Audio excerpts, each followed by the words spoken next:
komedyanteng si Ate Gay may pinagdadaanan ngayon. Stage 4, cancer.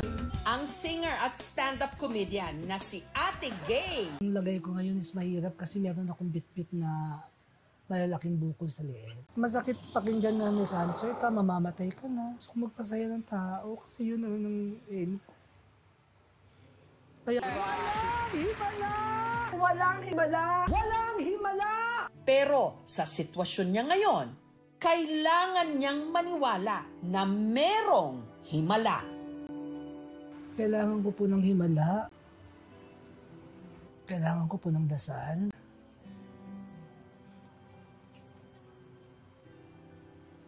Kailangan ko po ng lakas.